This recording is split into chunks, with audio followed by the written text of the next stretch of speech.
Hi folks, I'm Mike and I hope you're well. Welcome to episode 6 of my featured artist show where me and my guests are gonna listen to some music that you guys have created and give our sort of critique on it, our encouragement or just our praise, which often actually happens on this show.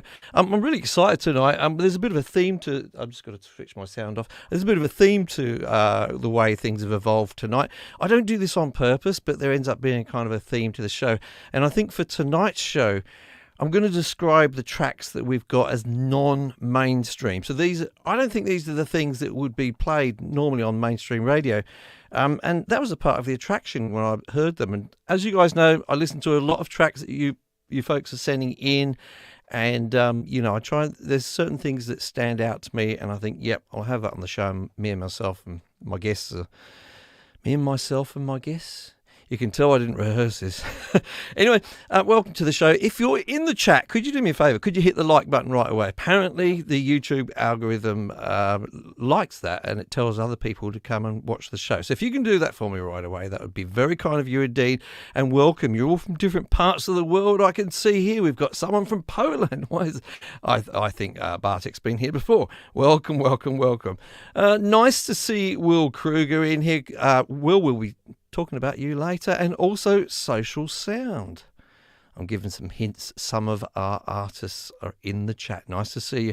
Some of our previous artists are also in the chat. We've got George here. Nice to see you, George. And also Pat is in here as well. So we've got a nice crowd in here. And of course, I can't forget the one and only Mimo Japan, who is in there doing some moderation, which I hope he doesn't have to do any. Welcome, everyone. Thanks for being here. Do remember when we listen to the songs, if you're in the chat, to make your comments known to us. They often trigger conversation with myself and my guests as well. So it's very, very helpful if you do that. I want to say thank you to my sponsor, DistroKid, up there. You know the drill, don't you? If you don't know by now, I'll tell you. If you follow that link in the description down below, you will get 7% off when you sign up, DistroKid. And DistroKid costs around about $19.99 a year, I think, which so it's cheap enough anyway. So thanks for them, and also thanks for the people who have been sending in their submissions for the show. I've got quite a lot actually in the past week, so I've been listening to some of them. It's very, very exciting. I love listening to you guys' music. It's just so much fun. And also, if you do want to enter, if you haven't done that yet, follow the link in the description down below. You fill out a little form that will come through to me, and hopefully you will get on the show. If your song hasn't been on the show yet and you entered ages ago, that doesn't mean it's not going to be on the show. I'm sort of working through things as we speak. Now, let's get on to the guests. I have some of my favourite two humans in the universe on the show, of course, tonight. They wouldn't be on the show if I didn't think they were awesome. Let's bring the first one up here, Mr. Ed Thorne. G'day, Ed. How you going, mate? Hey, guys. How's it going? That was a very kind intro, Mike. Your lip service is impeccable. Oh, the things I can do with my lips, mate. Anyway, but if you've been busy, you've been out and about, out of lockdown. Yeah, so we're out of lockdown now in the UK, and everyone in the world is having an event. So I'm doing loads of work, doing my actual pre-COVID job, which is playing drums and live sound engineering. Most of what I've been doing is live sound, which is great because I've come out of COVID, interestingly, having spent a year and a half in my studio mixing music. My ears are so much better live. It's weird. And I've got such a better understanding of, how all the processes work. Do you find that? Yeah. I found the same thing that lots and lots of recording, it changes the way you listen, and also as a performer, I think it just makes you more attentive to the details of your performance as well. Do you find that? Or you were a great drummer anyway before? Oh, that's very kind. But yeah, absolutely. Recording definitely helps me hone in on the details. Mixing helps me hone in on the details. Doing sound for the musicians taught me a lot. I instantly changed the way I play drums because I was picking up good habits and bad habits from other people, what was making my life difficult. Typically drums hitting cymbals and snares too hard, etc. So I reduced my volume, played less, because it's more musical, and just kind of tightened up. So yeah, really, really good to see all aspects of the industry and the job. Absolutely, man. I just want to share it with people quickly. Oh, you said you didn't have anything prepared. I wasn't really listening to you when you were talking then, so I was able to do this. Nothing's changed, Mike. Folks, if you don't know, Ed is a YouTuber. He's got an awesome channel over there, The Ed Thorne. I've got a link for that in the description already. If you haven't already subscribed to his channel, then you should do so right away. Open up another tab in your browser now if you're on a computer. Subscribe right away. We'll have to take a look at his channel and see if the numbers go up, won't we, Ed? Thanks, if Mike. Not... I've got a new banner coming to get rid of that competition one, but my graphic designer hasn't yet this week. That was a great competition you had, by the way. Lots and lots of prizes. It was good, wasn't it? Yeah, audience was fantastic, and loads of brands gave stuff away for that. 4 microphones, an interface, about a dozen plugins, a recording session. Some of these caps, merchandise, Yeah, okay, let's not frustrate people anymore by talking about a giveaway that's just already passed. Okay, well, nice to see you on the show, Ed. Your input is awesome in terms of the opinion you give about recordings. I loved it when you were on the show last time.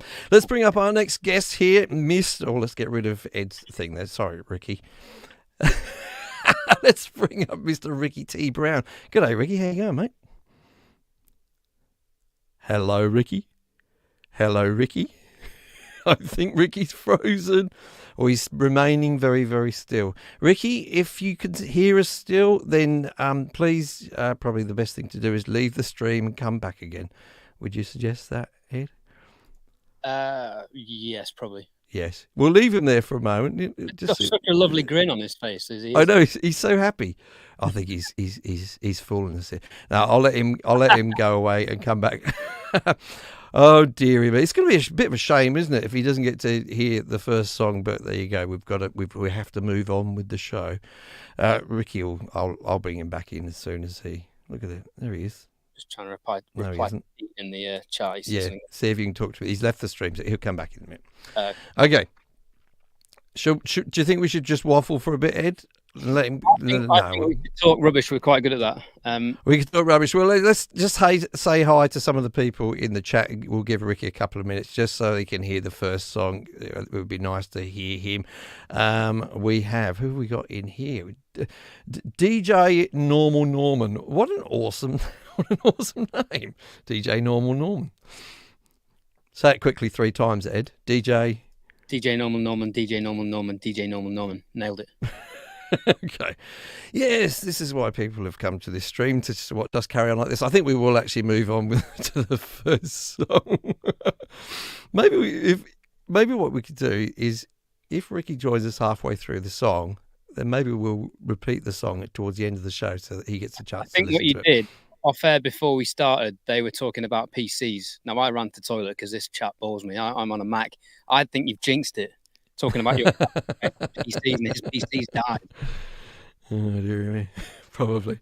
Look, I'm going to bring up the first song, and since you were on the show last time, Ed, I've got a new routine in place, and that is I will pull up the name of the artist and the song, and you, as my guest, will read it out. Does that seem fair?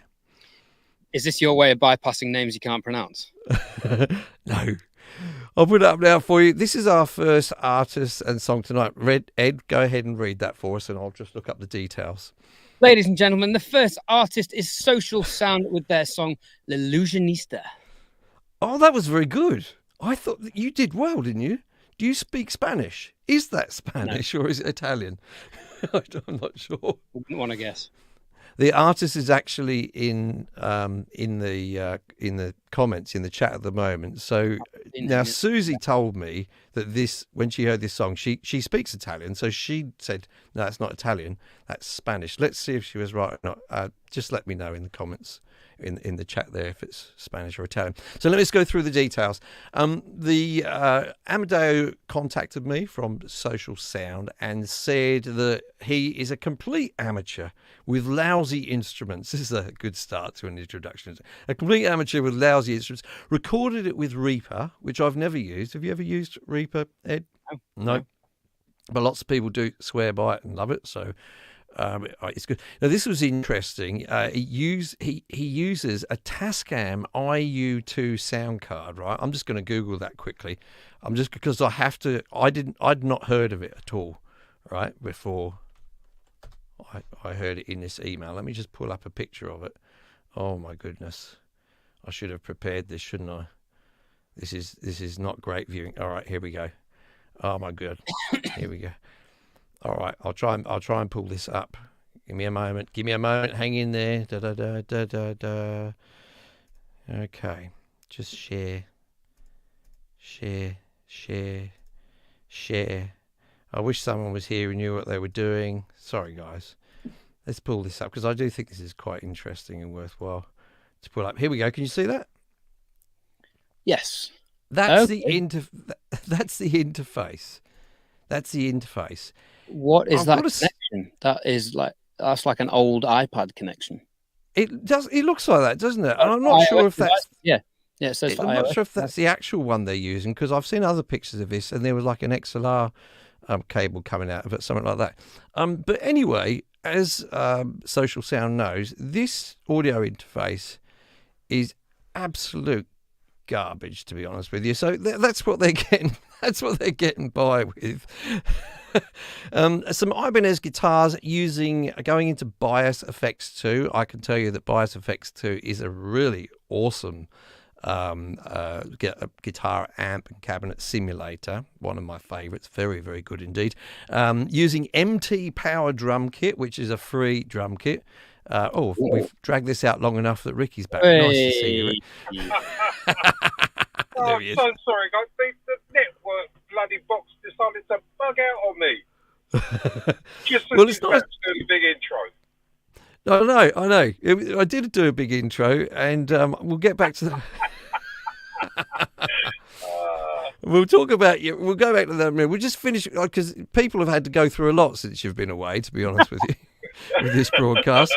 So we'll just continue here. Finally, as well as that free MT Power drum kit, which Ed would love to use as a drummer, and he also used Crystal, which I think is a free synth, as far as I remember.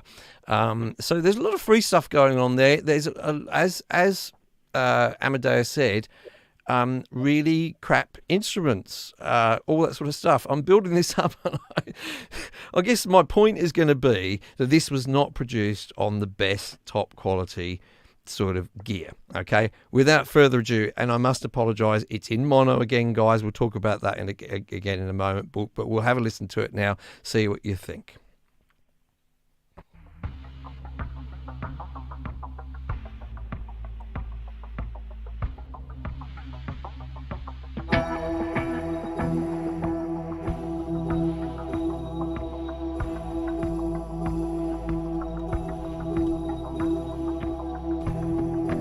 Oggi il giorno ed ora tornerò da te. Ho visto cose che non potrò scordare, che amici fantasma e morti senza più una voce, vita cruda, gente esclusa in cerca di una croce. L'illusione sta srotolando il suo show, promesse di canditi, montagne di balocchi, sui balconi cantano i salti, i banchi suonano, la patria si è divisa tra scienziati e ciarlatani.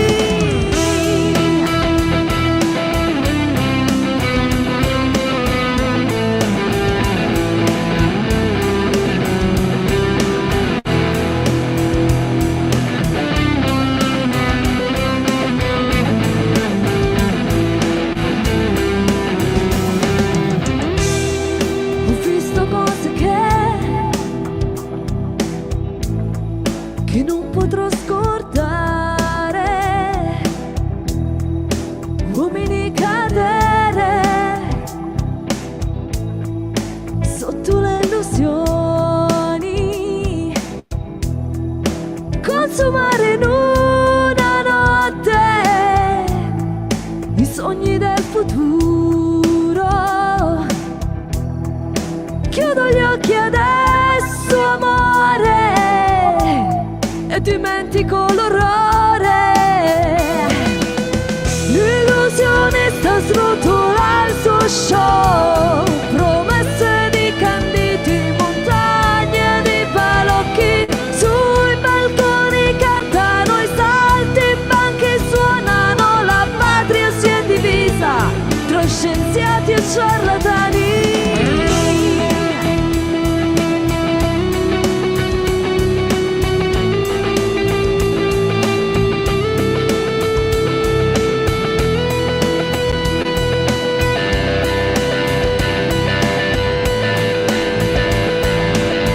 scienziati e ciarlatani.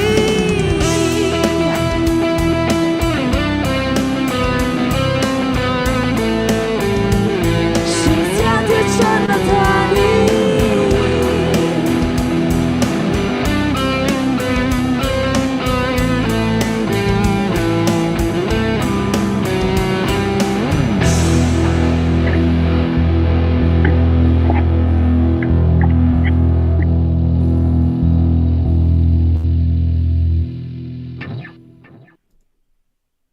How about that for a start to the show? Wow.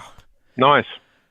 Yeah, I sort of didn't mention earlier, as if you're a regular to the show, all the music that we're streaming is in mono. This is not my fault. This is StreamYard's fault, who I paid for the stereo service, but I'm not getting it, and I'm not getting much technical support from at the moment either. Grrr.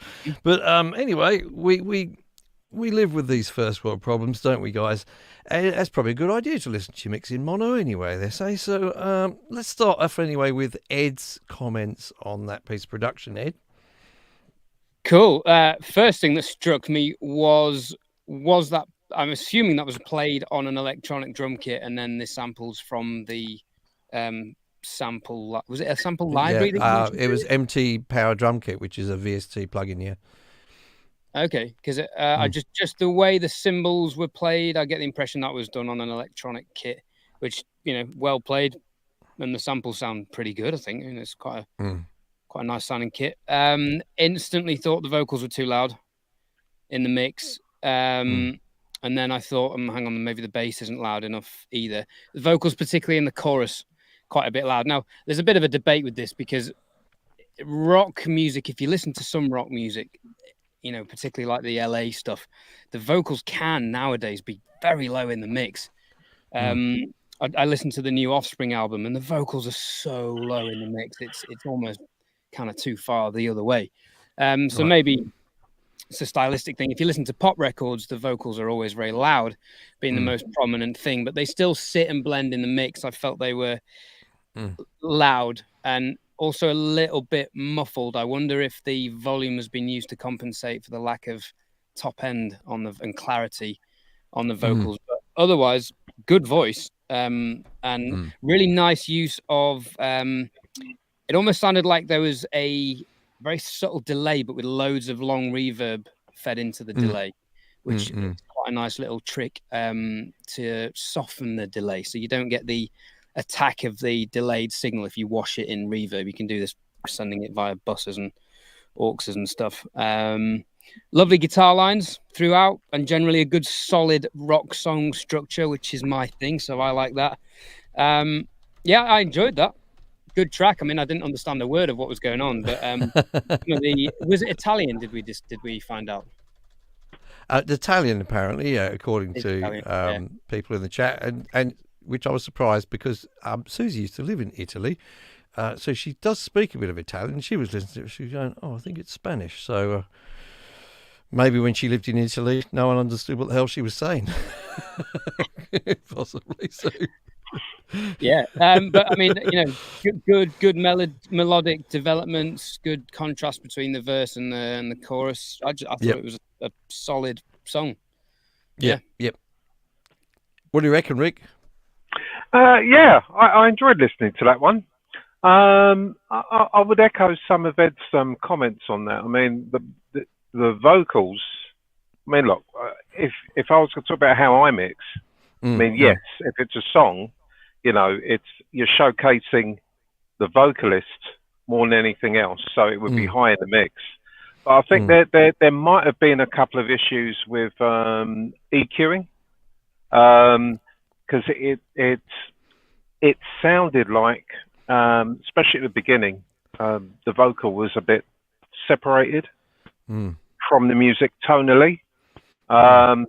It needed to be a little bit more into the background, so maybe a little bit of reverb might have helped with that. There was reverb in the choruses and stuff, but yeah, I think it was the EQ profile for me that I'm thinking, oh, yeah, that could do with a tweak.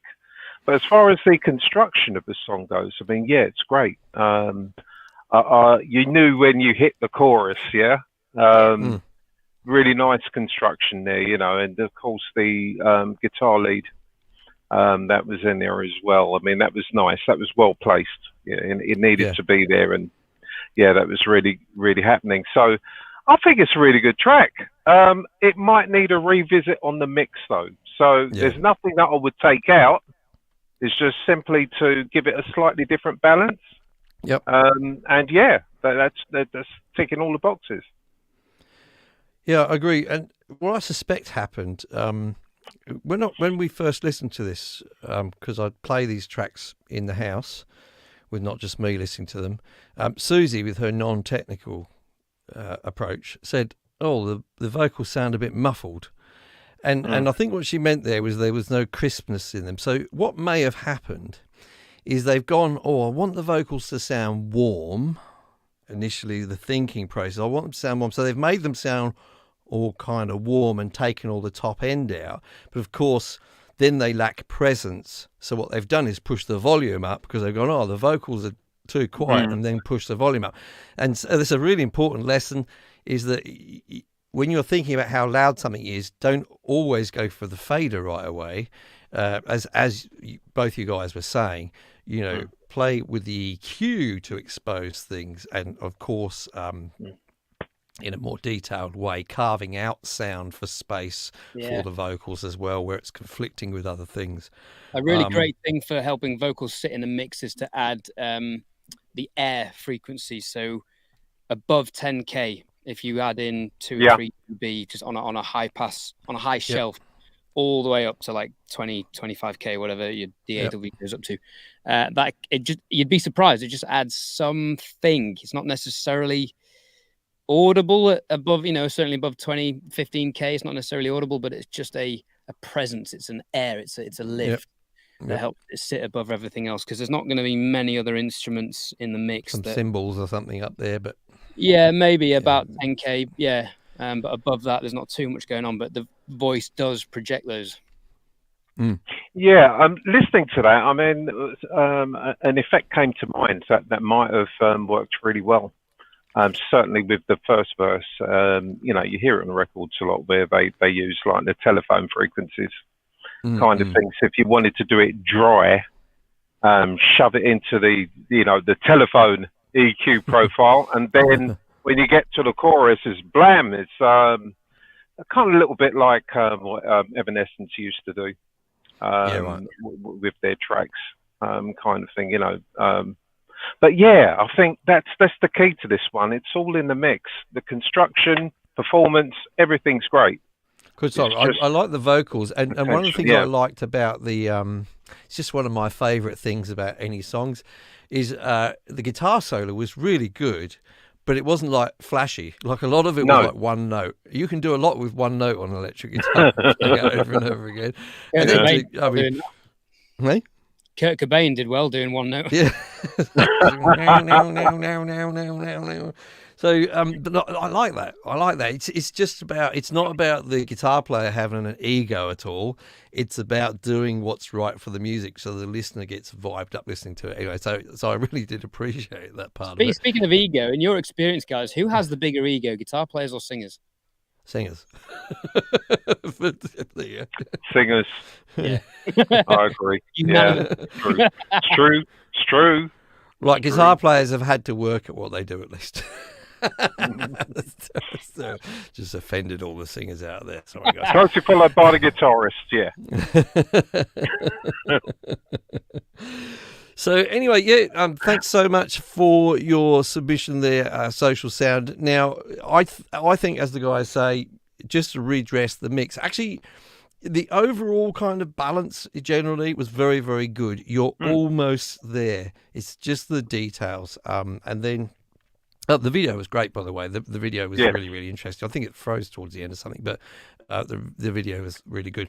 Now, I think you could probably, once you've done that, go ahead and release that track, and you should. And talking about releasing tracks, let me have a word for a moment about my sponsor, DistroKid. If you haven't released any of your songs, folks, Nice link. Did you like that? Nice. That was a good link, that one, yeah. It was good. Yeah, I got in there smooth. Like, if you did, if you did want to release some of your tracks, first of all, do release your music. It's just silly not to get your music out there is the first thing.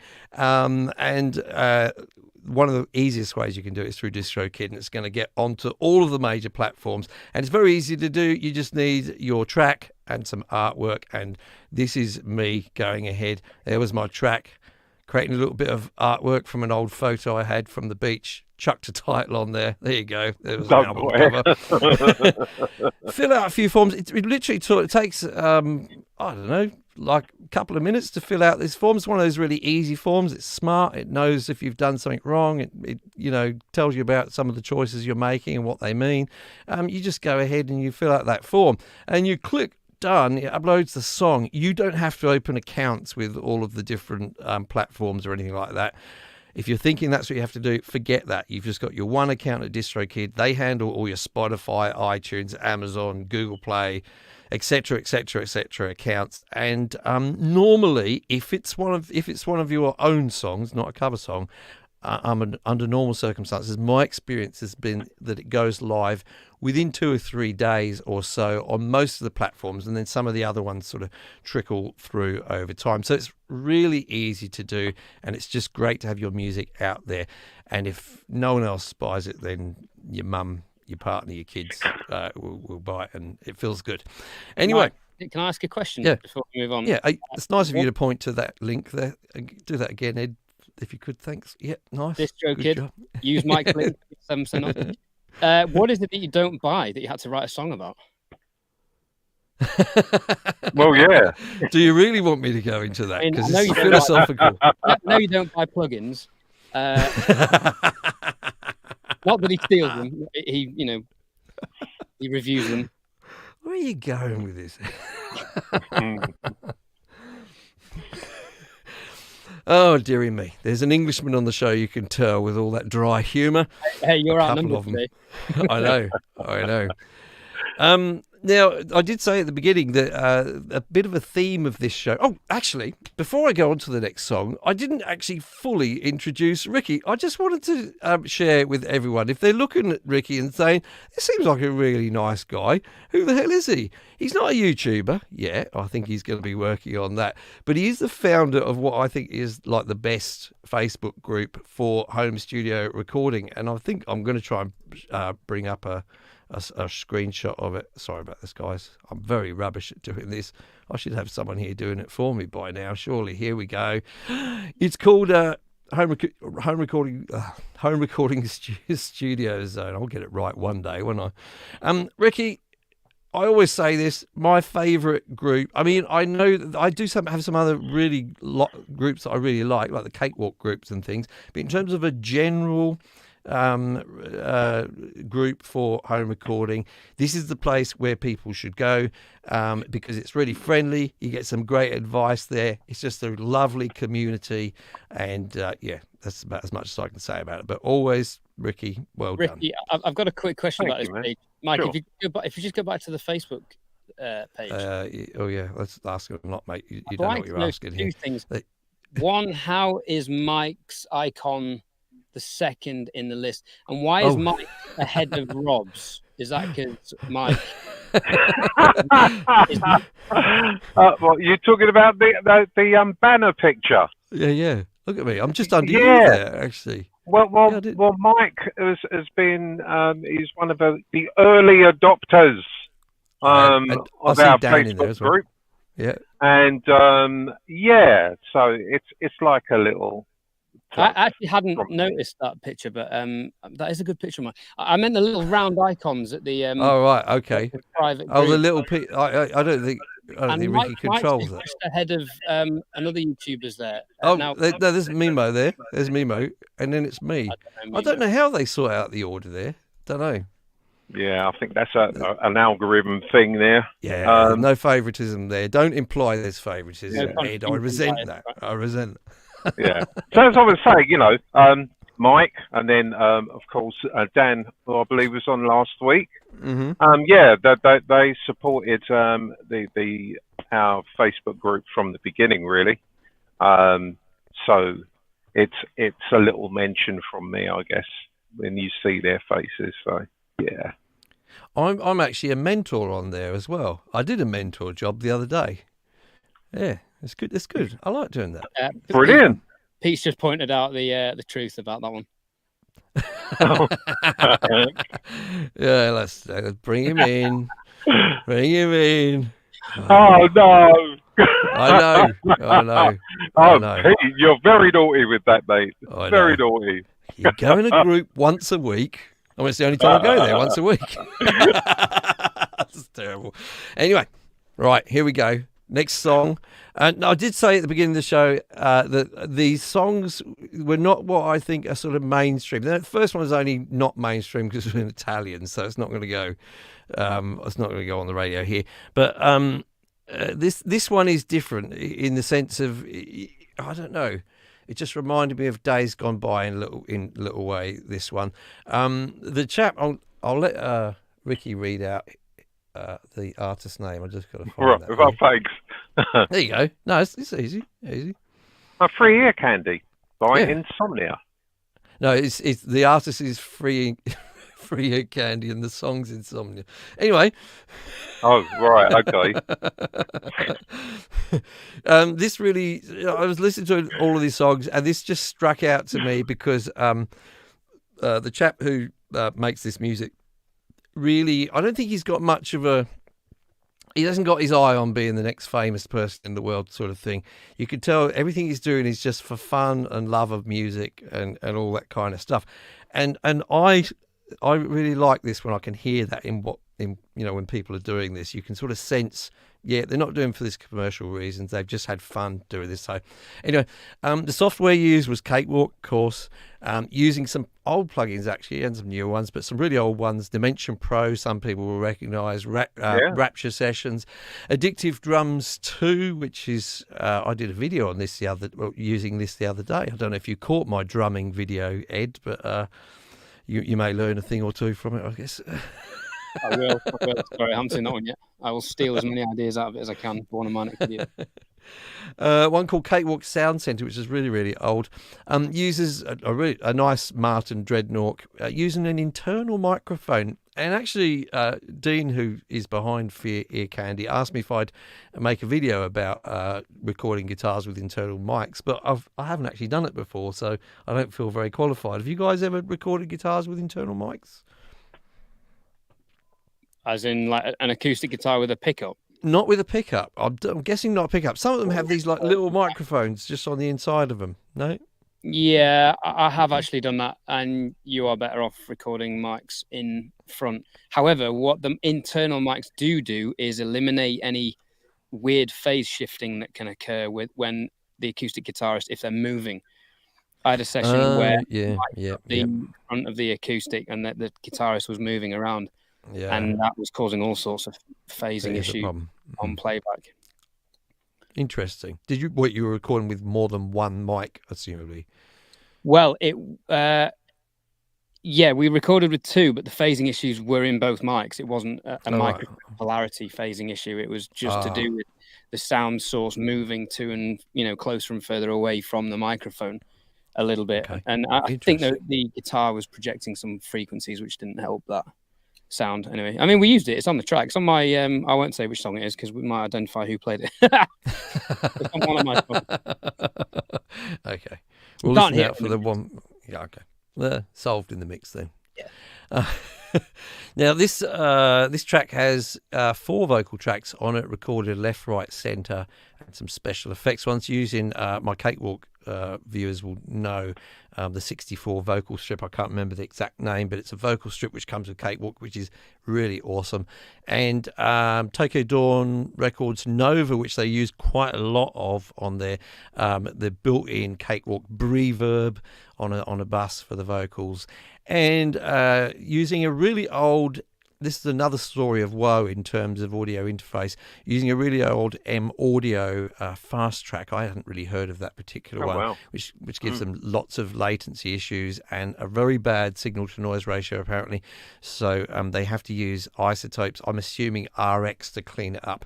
So look, as with the first track we heard, not everyone's as lucky to have the kind of gear we do, guys. And I love the fact that people push on anyway and get stuff done.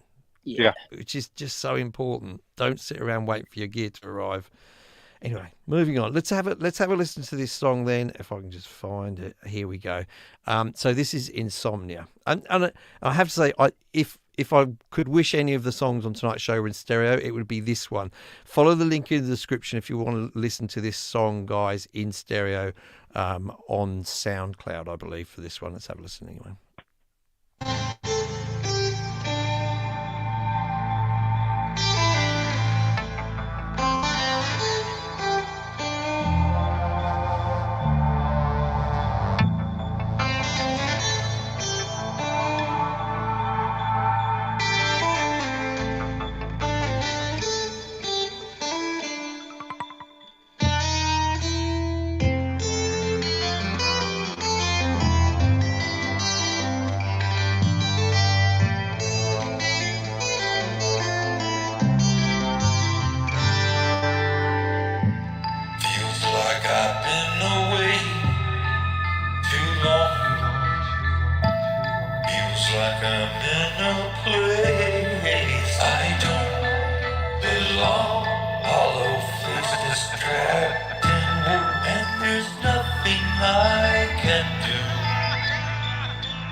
Now, before I get on to you guys' opinions about this, I just want to mention, everyone knows the woes that I'm having with these being in mono. I will also say that anything coming from SoundCloud has a certain 8-bit quality to it, which I encourage people to go and listen to this track, not from this stream, but the original sound of it on SoundCloud, to be honest with you, because I feel like some of the comments that were happening there, which are very much welcomed, maybe based around that. Ron's in the chat there, and he was saying the vocals sound really harsh, have no bass, and later on, some I think it was George was saying later on that the whole thing could do a bit more bass.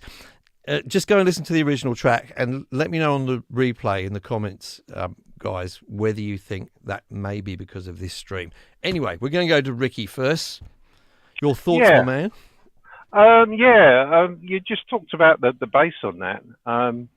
Actually, that was okay at my end. Okay. Maybe it's what my Adams are doing to it, but I didn't think there was any huge loss there. Okay. It sounds to me like it's if I was going to judge it in commercial terms, I think there might be things that might need to be redone. However, saying that, I kind of appreciated what it was, because it's completely unpretentious. The approach that's being used in creating this song, and listening to the kind of thing that it really reminded me of something you might hear on, say, like a movie soundtrack. Right. Okay. Yeah. So it wasn't completely like, well, okay, it's not what you'd call a polished recording, but it still has its own value, and the vocal performance, it's a really honest one, because how many of us would have the confidence to say, you know what, that's what it was at the time, and I'm happy with it, and that's how I want you to use it. Want you to hear it. I think it would work really well in an ambient type environment. So if you were talking about, like, films and that kind of thing, because there was a certain lo-fi-ness about the whole thing. So, not that I would relegate it to the credits, as it were, but as after big movies finish and you see the credits and they play a few songs while the credits are going through. I mean, it could be used that way. The general vibe of it, wasn't there? Yeah. It was kind of just a very chilled kind of vibe going on there throughout the whole thing. It's completely laid back, and as I said, there was a level of honesty with the vocal that some wouldn't be comfortable with, but I liked it for what it was. Ed, I felt like it was quite Pink Floydy as a song, which I liked. Even the vocals in some way. Yeah, I like the sound of the rim click when that came in. I thought that had quite a Sting 7 Days, 10 Summers Tales album, which is great. Instantly, my ear was drawn to the DI guitar sound. I felt like that needed to go through at least, I don't know if it has, but maybe a different amp head and cab sound to thicken that up and give it a fuller, less twangy sound. I know running it through a preamp would curtail that kind of harshness there. With the vocals, there's been quite a few comments about it sounding thin. I wonder if that is how it was recorded, if it was a proximity to the microphone thing, and I'll demonstrate. If I speak from here, I'm speaking louder, but there's no low end in the mic. I speak here, you're getting all the low end. So how close you are to the microphone can be important. And I just get the impression this might have been recorded on a condenser a bit too far off. That's something to consider, maybe. Which is something you can balance it out in the mix to a degree, but you can't reproduce low end which isn't there. You can only change the balance between the highs, mids, and the lows ultimately. There were some lovely guitar lines going on, but I felt like it was a bit of a guitar solo in places underneath the vocals.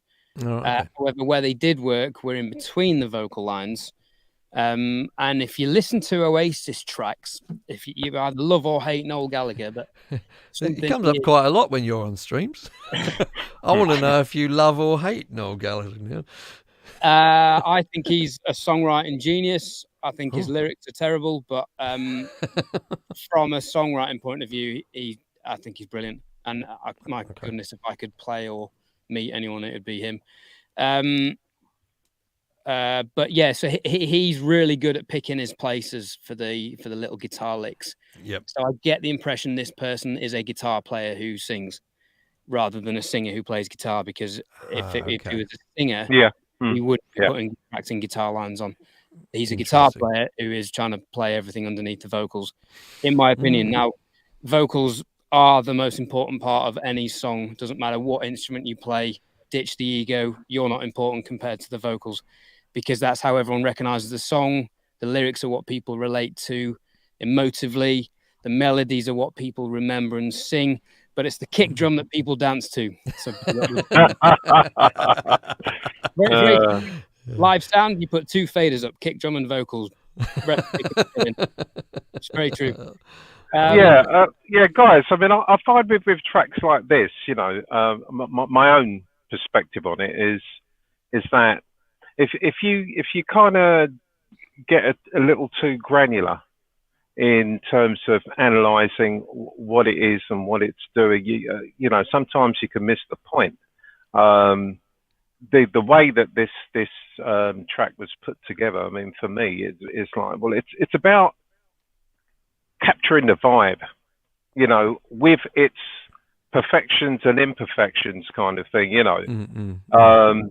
And I guess as a suggestion, you know, I mean, if we said, you know, if we were saying to the guy that did this, I mean, you need to do this or that again, I think you might actually lose some of that original, you know, grit about the track, kind of thing. So there are songs where you can say, right, you done that wrong and you've done that wrong.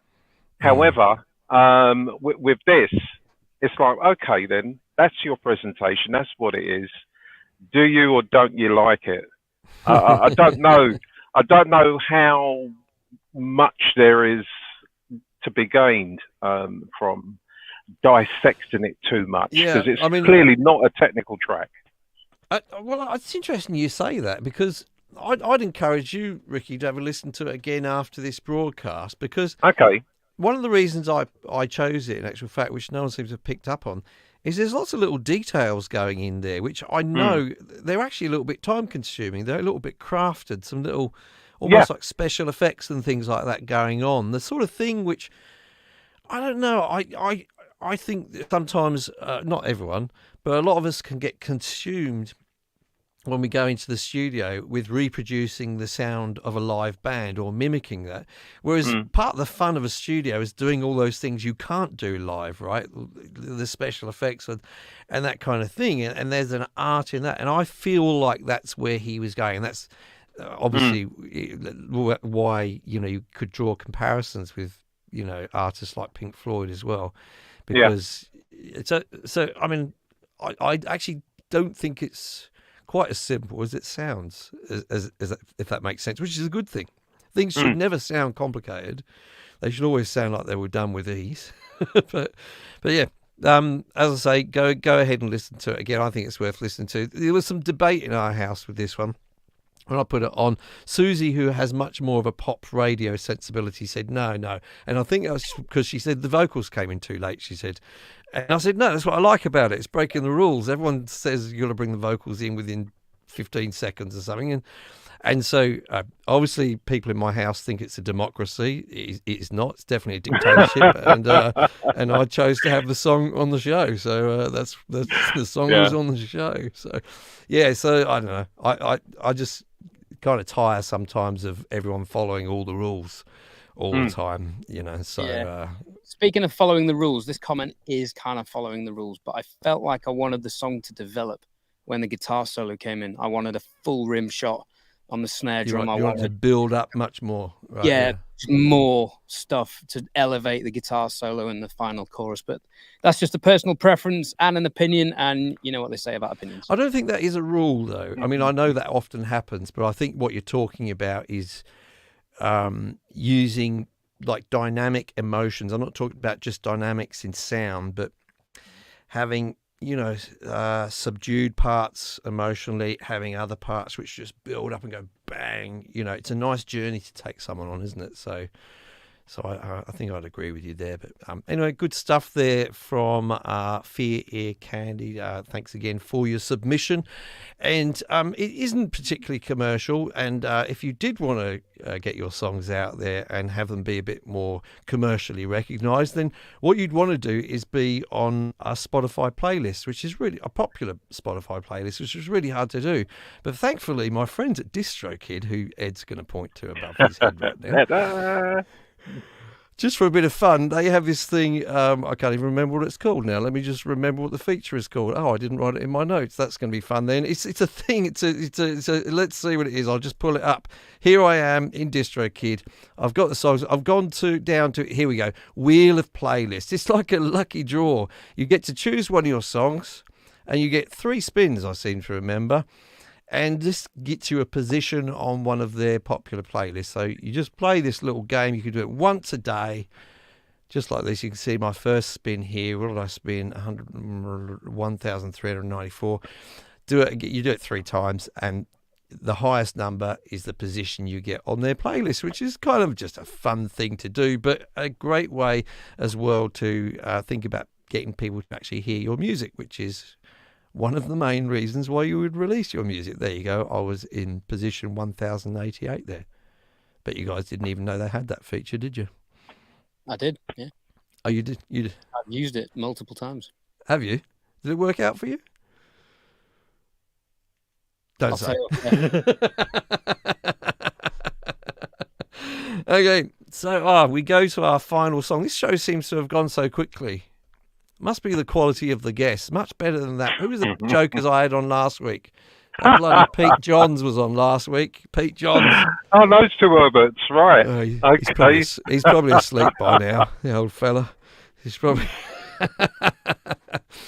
now, I've got to do sort of a bit of a special introduction for this one. This is very, very, very different. This is not commercial in the sense, this is going to sound ever so rude. This is by someone called Will Krueger. Will, thanks for sending this in. I know Will was in there. I don't want to sound rude when I say this, but this style of music, I was going to say it's not commercial, but it was commercial at a certain period in time. It's just not currently commercial. You'll know what I mean. But regardless of that, when I put this on, despite the fact this is a style of music that myself and Susie never listened to, she just went, wow, that's good, isn't it? I like that. That's so nice. And I thought, yeah, I was thinking the same thing. It's country music. I don't think it is country music, but it's got a bit of an air of that. It may be because I think Will is from Texas, so he might have a little bit of that accent. I'm not sure. I could be getting all of this wrong. But anyway, he wrote it for his wife, his wife of 47 years. Oh. So, I mean, that's just remarkable in itself. So he wrote this song. He's been using Cakewalk since version Pro 9, which you guys won't know, but I did a little bit of a Google today, and I think that's around about 1999. So he's been using the DAW for, 20-something years, which is almost as old as Ed is. And now, I couldn't get much more details, and this is why I say there's a bit of a special mention for the artist who was in the chat earlier. I hope he's still here. I couldn't get any more details on the track from him. I normally email the artist once I've decided they've been on the show. But unfortunately, Will is actually in hospital at the moment recovering from COVID. So he wasn't in a position to be able to give me lots and lots of messages. So, but I, as I say, he was in here earlier. So my message to Will is I just hope this cheers you up a little bit, the fact that your song's getting played on here. And I didn't get the name of your wife, but she must absolutely adore this, I'm sure. So the song is called Blessed Are the Days. Let's have a listen. Get better soon, buddy. Get better.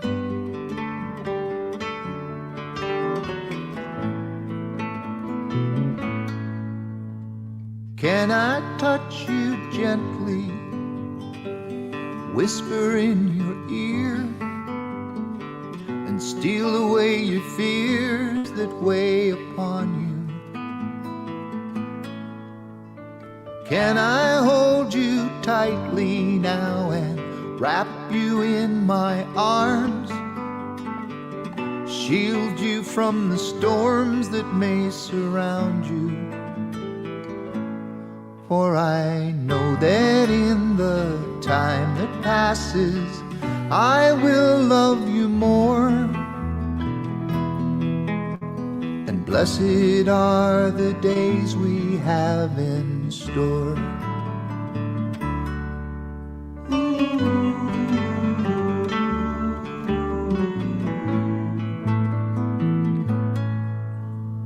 Can I hold your hand now as we walk on through this life, and never lose our sight to what's before us? Love's a wondrous journey in a tapestry of time, a rich and fragrant wine to toast between us. And I know that in the time that passes, I will love you more. And blessed are the days we have in store.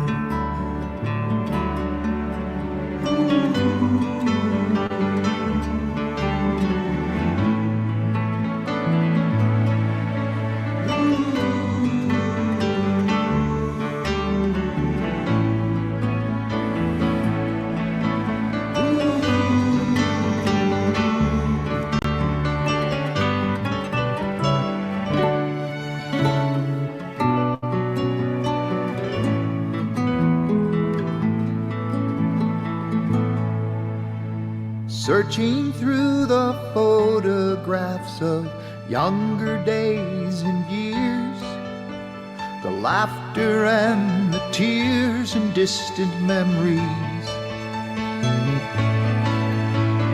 You have been the sun that shines so brightly in my life, a best friend and a wife this man could ask for. And I know that in the time that passes, I will love you more. Blessed are the days we have, we'll be blessed each day we have, and blessed are the days we have in store.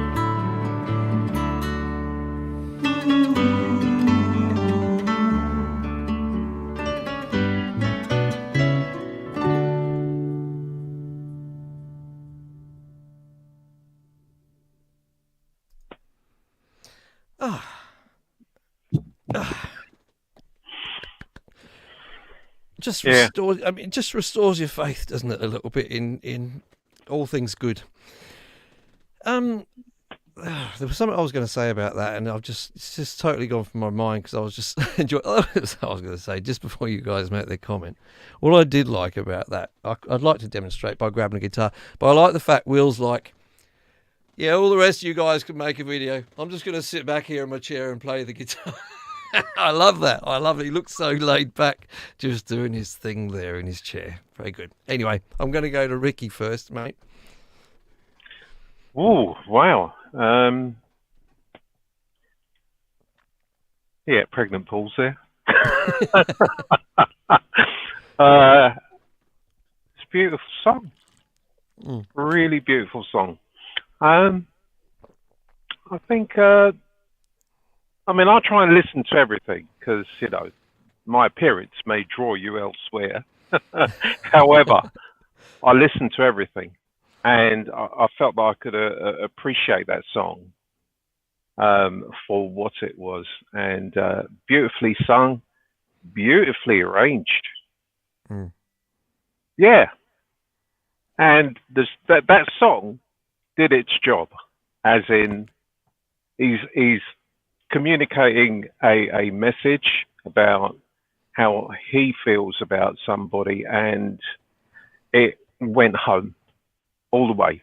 There's nothing I can say about that to fault it. It's just a beautiful piece of music, lovely vocal performance on there as well. It's just, it got me, man, right here. Got Good. me.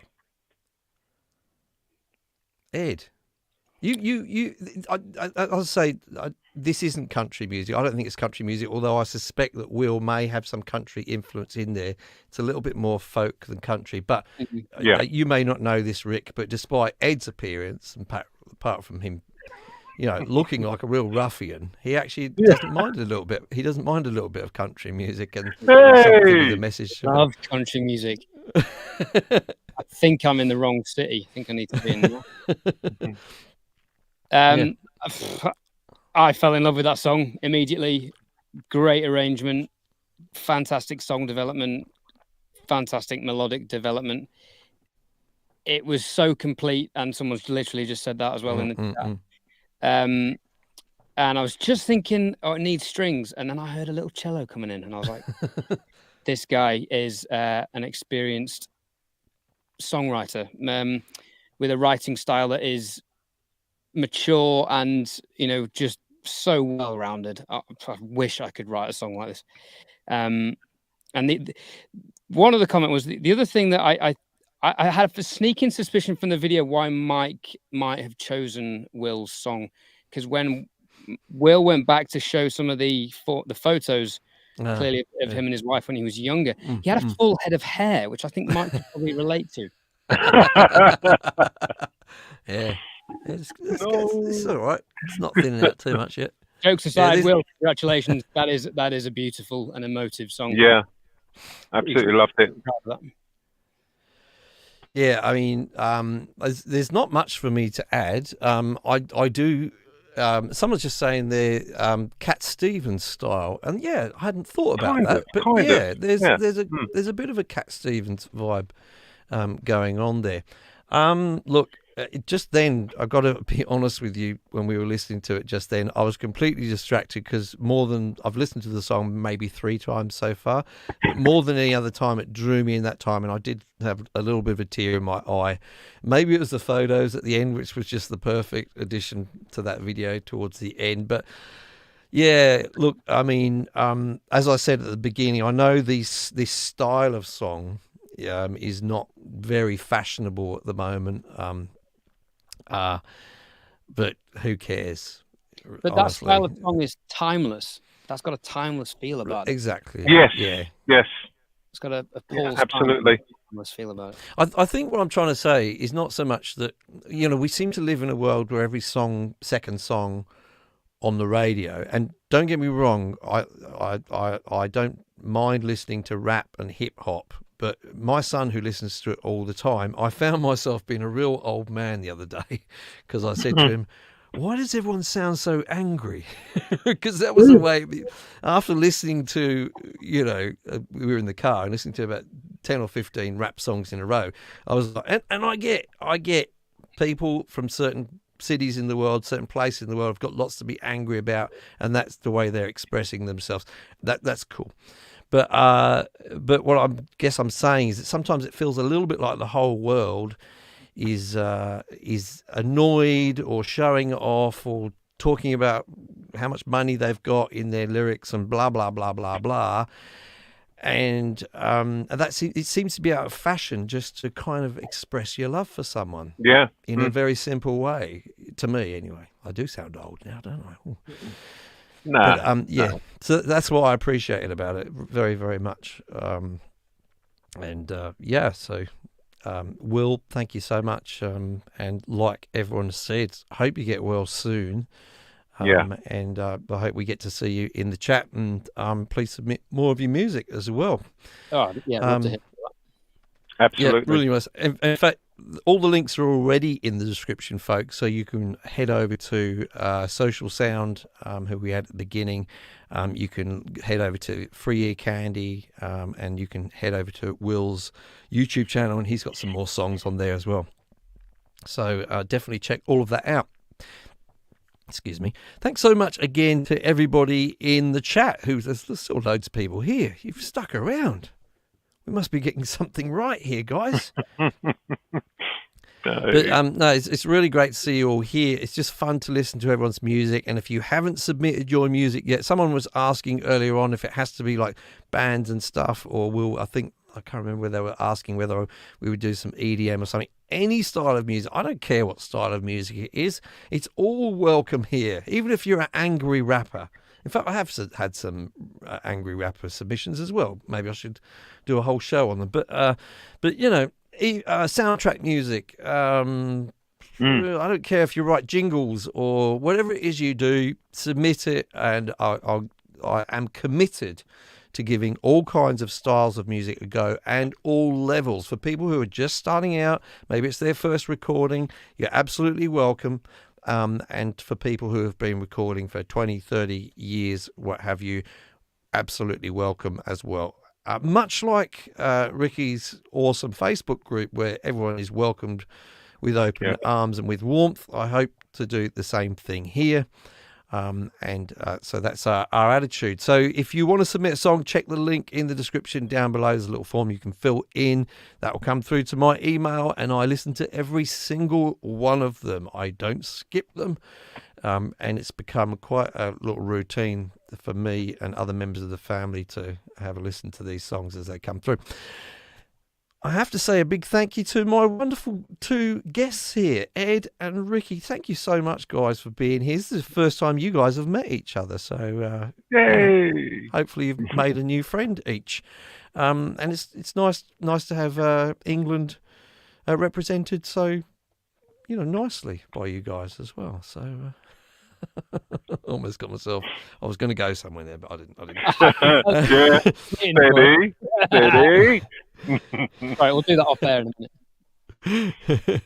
But yeah, I'd love to have you guys back on the show again at some point in the future. Please do check out Ed's YouTube channel. There is a link for that in the description down below. Make sure you subscribe right away. He does really awesome reviews, especially on things like audio interfaces, which he's a little bit known for. He knows all the lingo about that stuff as well. He's talking about headroom and things like this, things that I have to look up on Wikipedia most of the time.